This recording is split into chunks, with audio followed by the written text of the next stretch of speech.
j'ai une très belle histoire pour vous. Pour nous, pour vous, mais une histoire que j'ai vécue il y a quelques jours de ça. Écoutez bien ça. Je suis à un mariage, Artémisia à Jérusalem. Et bon, on a fait la koupa, j'ai fait une bracha. À la fin de la koupa, on a dansé avec le khatan dans la salle. Et voilà, quelques quart d'heure après, il dit, bon, excusez-moi, mais j'ai mon ami qui se marie dans la salle d'à côté, je voudrais juste danser avec lui, à 100 mètres d'ici. Celui qui veut me suivre, celui qui veut rester là. Alors là, de ce coup, ils sortent. Et la salle vide. On reste comme ça, assis, plus de musique, plus rien comme ça. Je dis, c'est quoi ça? Je comprends pas. Mais qu'est-ce qui arrive? Et puis voilà, quelques jours après, j'attrape le khatan, le nouveau marié.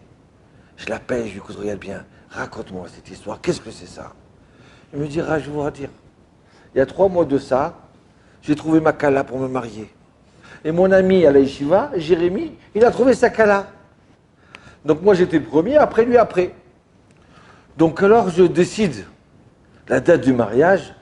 Alors, tu as trouvé? Non, j'ai pas trouvé. Moi, oui, ça y est, moi j'ai trouvé, je me marie le Dalet Tevet, le 4 Tevet, 31 décembre 2019.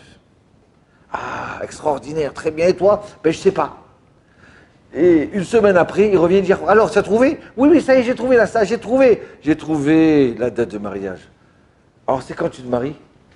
Ben, je me marie le 31 décembre. Alors, Chaim, il commence à réfléchir, il dit, attends, on a les mêmes rabbanim, on a les mêmes copains à la yeshiva. Alors, ils vont venir chez toi?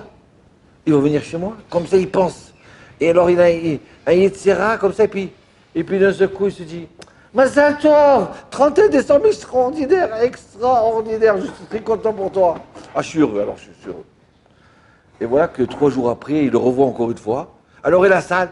Eh bien, la salle, très bien, une salle à côté de chez toi, à côté de la salle de ton mariage, à 100 mètres.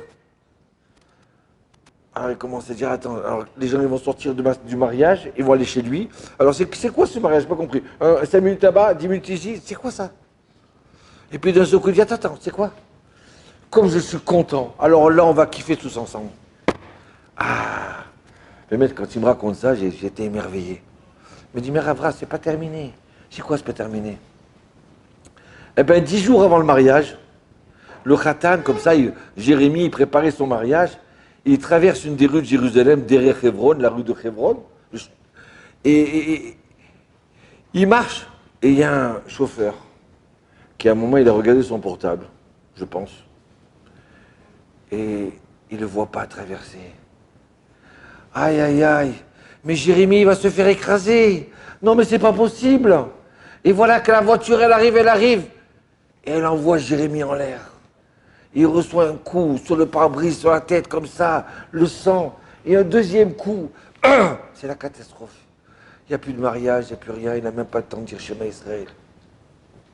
Il s'évanouit. L'ambulance, elle vient, ils le prennent, ils l'amènent à l'hôpital. Il dit, ouais, ça y est, c'est un hématome au cerveau. Il a du sang dans le cerveau, il faut l'opérer tout de suite. Les parents, ils arrivent, la Kala, elle arrive, ouais, c'est quoi ça? Il pleure et il opère. Alors tout le monde tremble, les yeshivas y prient. Heureusement qu'il était dans une yeshiva, tous se sont mis à prier, déchirer le ciel. Et son ami, il dit, Hachem, j'étais tellement content qu'il fasse ce mariage-là. Non, le même jour que moi, que tous mes invités ils aillent chez lui, je m'en fiche, mais je t'en supplie, guéris-le. Et voilà que, Bechaz de Hachem, l'opération est réussie. Pas simplement réussie, mais on se dit peut-être on va annuler le mariage, on repousse pour après. Non, 4 jours après, il est sorti de l'hôpital. Ouais, avec une cicatrice, des points, d'accord? Mais tu comprends, Rav, il est vivant. Pas simplement il est vivant, il est parti sous la roupa. Donc, et lui, le pauvre, il ne peut pas bouger beaucoup. Il a une minerve, donc il ne peut pas bouger. Donc il a enlevé pour le mariage la minerve. Mais il ne peut pas. Donc il fallait que je le rende joyeux. Il fallait qu'on soit tous ensemble avec lui. Ah, il me dit ça, il me dit, Rav, Vous m'écoutez au téléphone? Et là, je suis en train de pleurer. J'ai dit, Hachem Yitbarach, regarde tes enfants. Regarde cette union et cette ardoute. Combien de fois on entend des histoires? Pourquoi tu es fâché avec elle? Mais quoi? Je suis parti dans mon mariage, j'ai marié ma fille, j'arrive, je vois l'autre, elle a mis la même robe que moi. Tu te rends compte? Mais elle n'a pas honte, la même robe que moi. Des gens qui se disputent sur des bêtises, se haïr. Quoi? Tu as choisi la même date de mariage que ma mariage, mais alors tu l'as fait exprès, hein? Tu l'as fait exprès. Ouais, combien d'histoires on entend? Combien de problèmes on entend à cause de ça? Aïe, aïe, aïe, aïe, aïe. Mais aussi, il y a des belles choses. Regardez, Chaim et Jérémie, c'est merveilleux. Yosef Hatzadik, il dit à ses frères, ne vous énervez pas. J'ai souffert 22 ans en exil. D'accord? J'étais en esclavage, j'étais en prison. Et maintenant, je suis vice-roi. C'est pas à cause de vous. Ne vous énervez pas, c'est Hachem qui a décidé ça. Pour que je puisse m'occuper de vous. Et Yosef, il n'avait rien dans son cœur. Rien du tout. Il était pur. Pas de haine. Combien de personnes dans cette situation, il aurait maudit ses frères, Shalom, tous les jours, du matin au soir, pendant 22 ans. Et encore à la fin de la paracha, une fois qu'il enterre Yaakov Avinu, Ken, une fois qu'il enterre Yaakov, il dit à ses frères, ne vous inquiétez pas. Je vous dis sincèrement, c'est Dieu qui a choisi.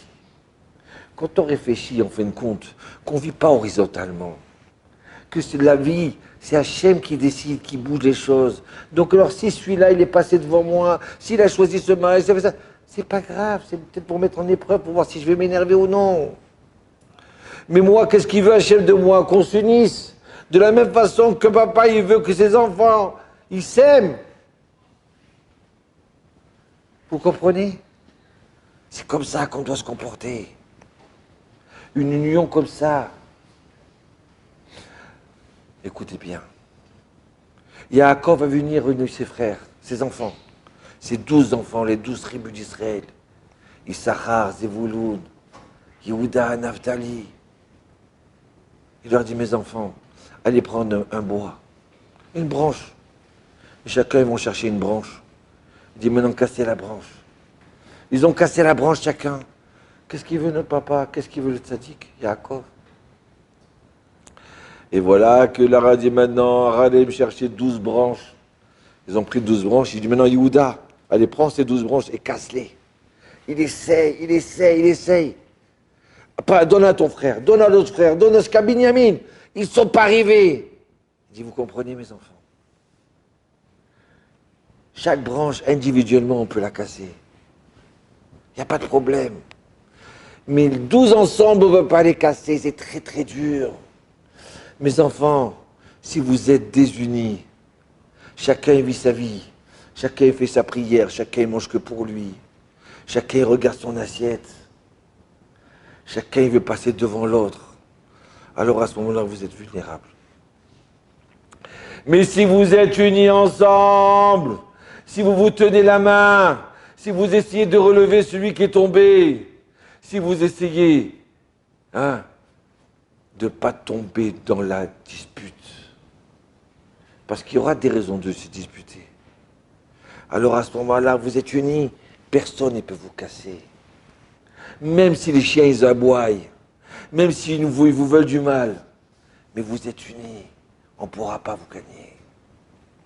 Vous avez compris mes enfants? C'est très important. Alors oui, c'est vrai, on doit tous s'aimer chacun les autres, bien sûr. Mais des fois, regarde cela, c'est normal si tu habites dans un quartier de Sodome et Gomorrhe. Alors c'est normal que tous ils veulent te voler, trafiquer, tout ça. Cherche un endroit où il y a une union, où il y a une bracha, il y a une bénédiction, où il y a de la Torah. Et peut-être tu vas arriver à tenir. Voilà. Voilà, n'oubliez pas cette histoire de ce mariage de Chaim et Jérémie. Bracha Vatzlacha.